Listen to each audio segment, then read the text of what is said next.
G'day, that safety guy here.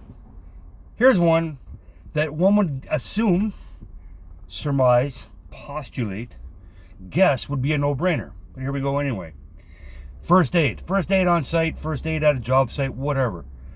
Your casualty does not go to the hospital in a cab. Your casualty, your first aid casualty, does not go to the emergency room on the bus. Your casualty, your first aid casualty, does not drive themselves to the emergency room. Good grief. Call 911. Seriously. I don't care where you are. The States, in Canada, call 911. However, if you are going to take this casualty to the emergency room, you should bring a driver, the first aider, and the casualty. All right? The driver concentrates on driving.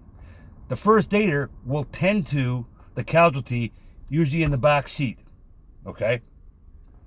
Because the last thing you want happening is that casualty going south and you're the driver. Then what do? Do you pull over to the side of the road and administer the rest of the first aid and hope to God that 911 can find you?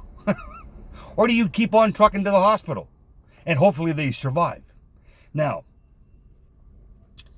a lot of first aid injuries, a lot of injuries that require first aid, okay, probably won't go south. However, there are people that are squeamish, right? You've lost your thumb, okay? They're going to go into shock. A significant amount of blood loss because they split their head open because they weren't wearing a hard hat. Or they used a box cutter, or as we call them in Canada, Olfa blade, all right? And instead of cutting towards your chum, they cut towards your thumb and cut through their hand or cut up their arm. And they're bleeding, okay? That could put somebody into shock. You don't want them taking themselves to the hospital, okay?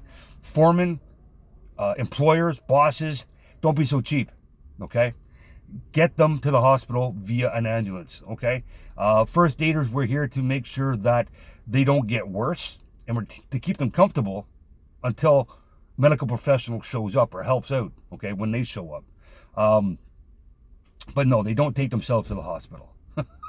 You don't put them in a cab, even if you think you're being generous and I'll pay for it. No. Don't leave your casualty in the hands of a cab driver, because they're only doing one thing, and that's driving their cab. That's it. That's all. And on top of that, if they actually make it to the hospital in the back of an ambulance, they actually have a better chance of being seen faster than if they go in ambulatory, walking on their own into the emergency room. Okay? So, again, foremen, supervisors, owners of companies, do not send your first aid casualty to the hospital, to the emergency room, or to the clinic under their own power, in their own vehicle, in a cab, or God forbid, in a bus. Okay? Send them by ambulance if you can. All right? Don't take that chance. All right? If you don't have a choice and you're so far away from 911, because let's say you're on a wind farm in the middle of nowhere, and say in Southern Ontario, all right, and you're far, far, far away from emergency help, then, all right, yes, get them comfortable, get them stable, put them in a vehicle, but the driver and the first aider go with the casualty, and do not leave that casualty unattended at the hospital. Again, this should be a no-brainer. This should be,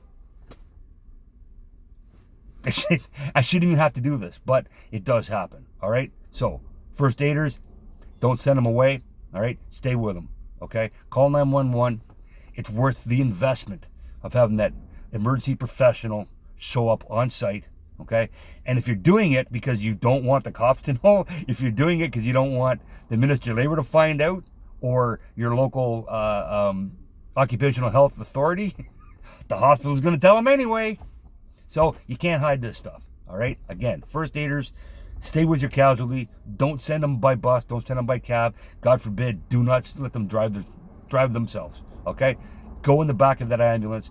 If it's a last-ditch thing, if there's no other alternative, okay, a driver, the first aider, and the casualty. Thank you.